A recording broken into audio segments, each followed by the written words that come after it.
as my internship is concerned, is that I have met so very few of you in person, and have had just so little opportunity to get to know any of you. And so I'm really pleased that the committee asked me to do this tonight.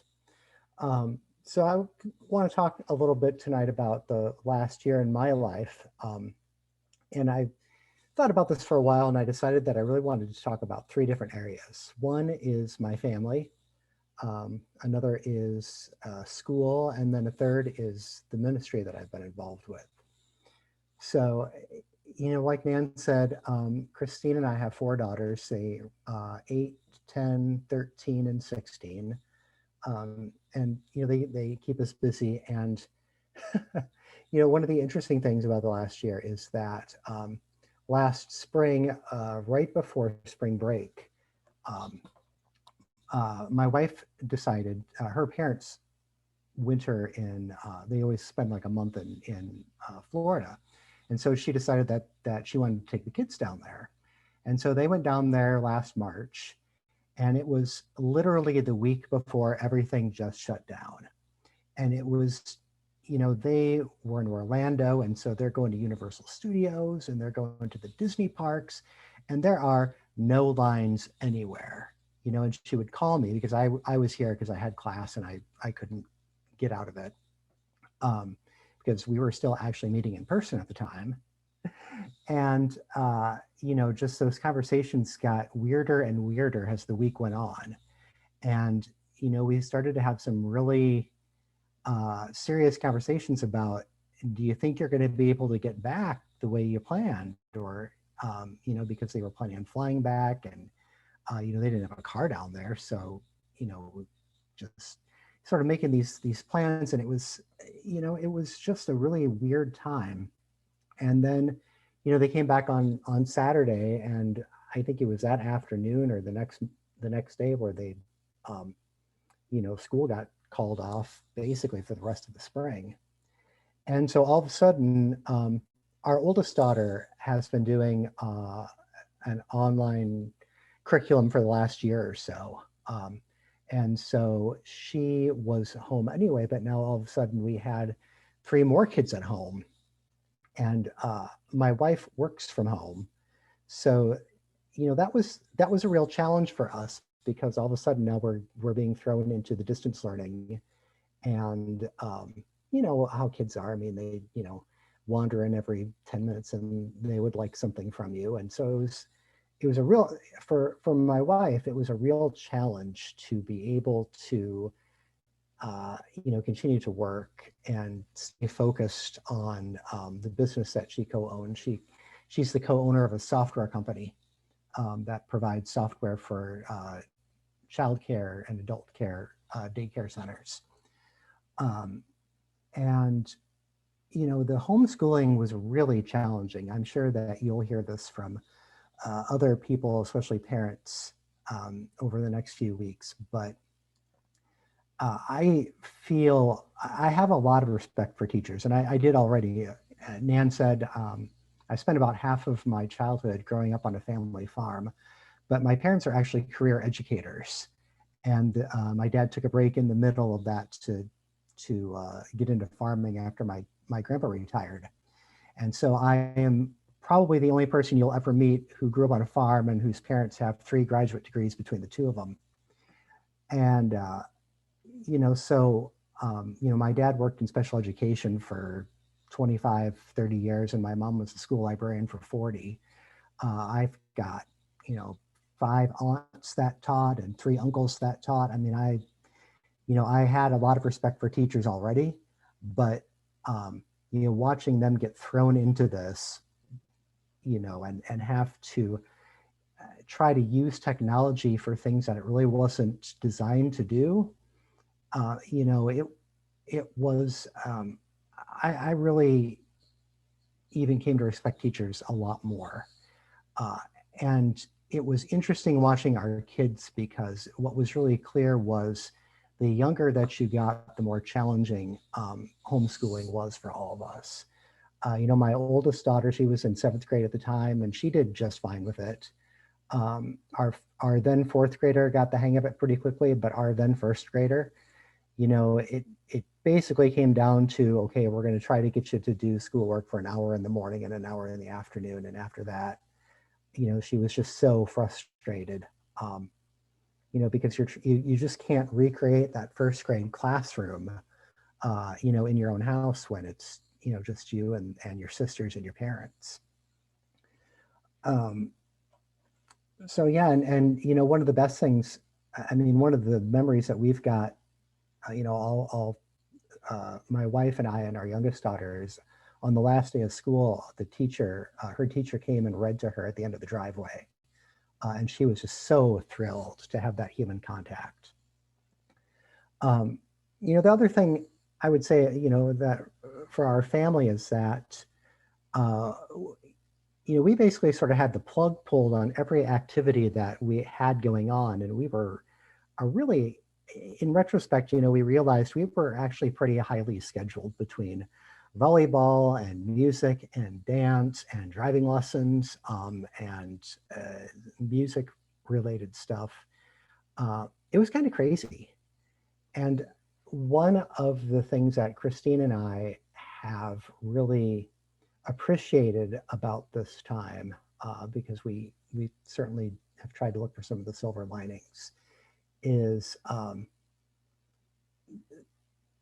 being able to be more thoughtful about the way that we spend our time together as a family and how we use that. Because it's been wonderful to have, the kids uh, are creating community for themselves in some different ways, whether they created a Minecraft server and all four of them will get on that and play together.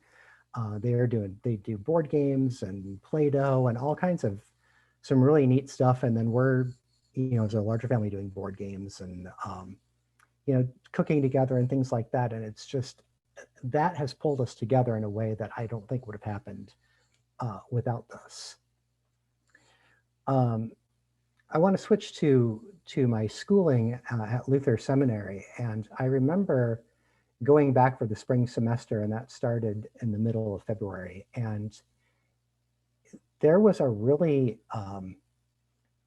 different energy level on campus than there was when I had left at the end of the fall semester. There was a real sense of sort of dread and fear, I think, now as I look back on it.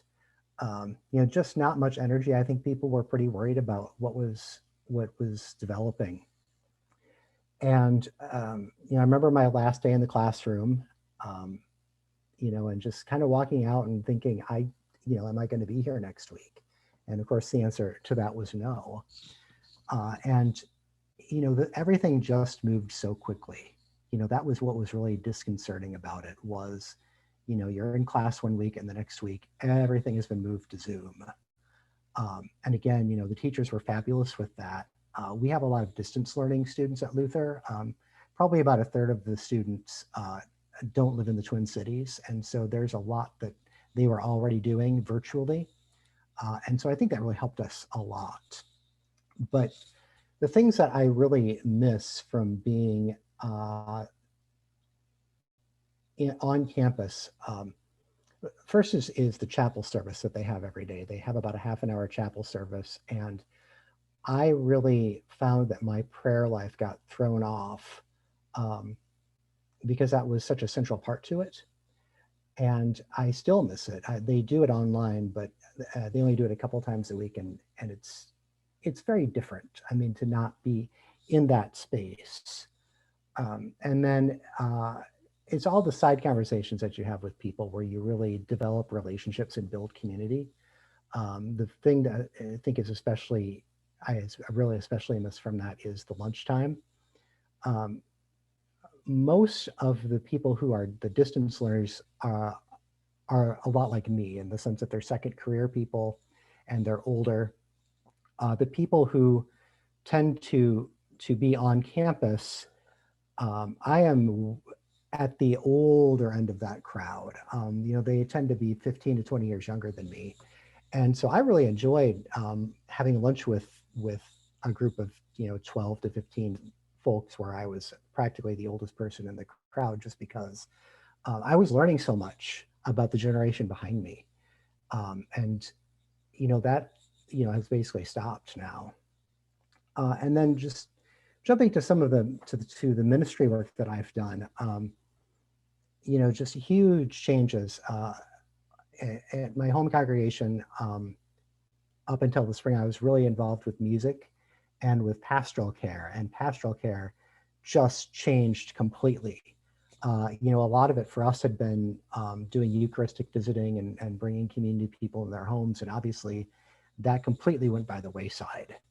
And what we ended up with is having to do some really serious work around making sure that we knew sort of whether or not people had support and how they were doing and whether they were able to get their physical and the emotional needs met. Everything moved to phone and Zoom and email. And, it was a real challenge to try to do that on the fly. When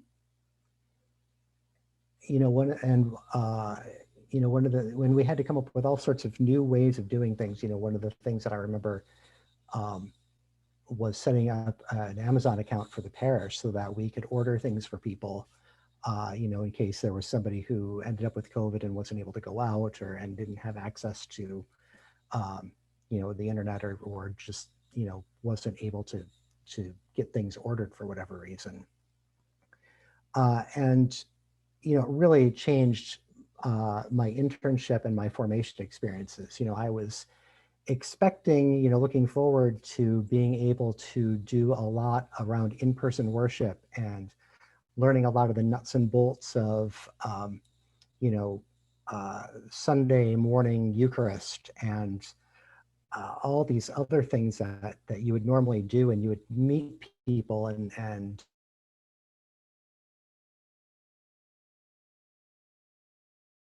it's instead, I've learned how to preach into a camera and how to record myself doing readings and how to set up all these Zoom meetings and be creative in ways that I certainly never expected to do in at all a year or a year and a half ago.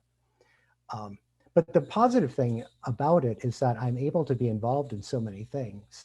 It's about a 45-minute trip for me to come into St. David's from Woodbury, which is where we live. And the expectation is that I'll spend about 10 to 12 hours a week on this internship.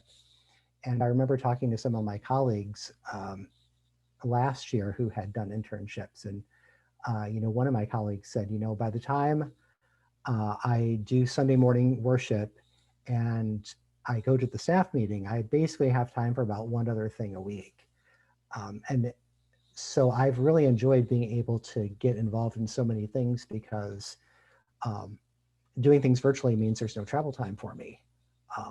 And so I think that's been a really big blessing because I've been able to, even though I can't meet with any of you in person, I'm certainly able to probably spend more time in ministry with many of you than I would have otherwise. And I guess just the last thing I want to say around ministry is, and the pandemic, in my experience, is that we have this great once in a lifetime, once in a century ability to really step back and take a look at the model.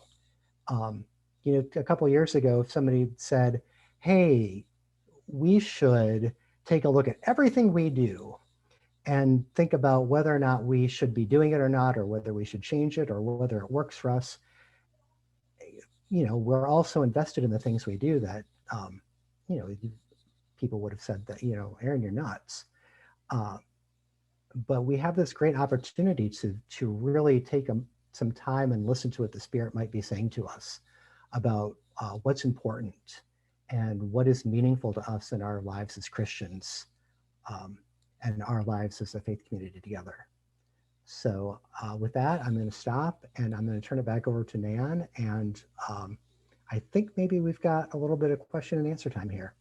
Yep. So we do have a little time set aside for Q&A with Aaron. So we've got a question that you may want to ask. And thank you so much for your message, Aaron. You're such a thoughtful person. You're a perfect person to kick this off because you really think about things so much. And are able to articulate them in such a calm way. So it's really nice to hear your story. So who's got a question for Erin? Marilyn.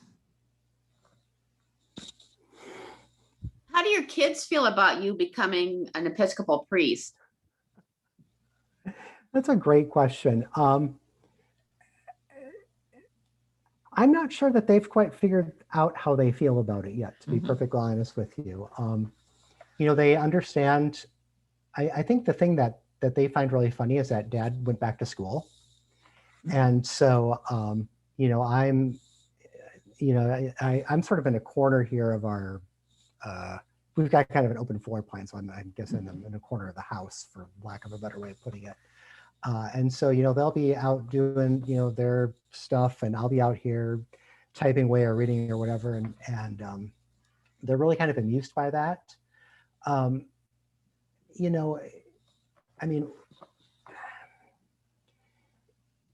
They're certainly not off-put by it. I think, because none of us are really sure what the outcome of it is going to be in terms of how I'll exercise ministry.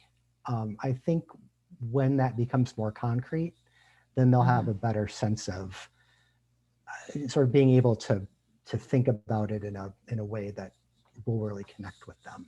Did you grow up Episcopalian, Erin? I didn't know. I grew up Roman Catholic. Oh. So I grew up both Norwegian and Roman Catholic. So the guilt thing I've got down completely. Right. Who's got the next question? It looks like you're saying something, Dave. Oh, look, Hulda, and then we'll get to Karen. Hulda, you want to go? I was just going to ask if we can have a game night sometime, because I am digging the games behind you. We play all of those. We'd love to do that. We have a lot of these games, and ironically, one of the ones that Christine and I liked before last spring is called Pandemic. Oh. So how old is Tilly again? Hold on, is she 9 or 8? She's 10. 10. Oh my gosh, time goes by so fast. So it's right in with that age group. So there's an 8-year-old and a 10-year-old. And yeah. I think she's the same age as our daughter Madeline. Yeah. Awesome. How about you, Karen? You had your hand up. So Erin, I was wondering, after these months now, what surprised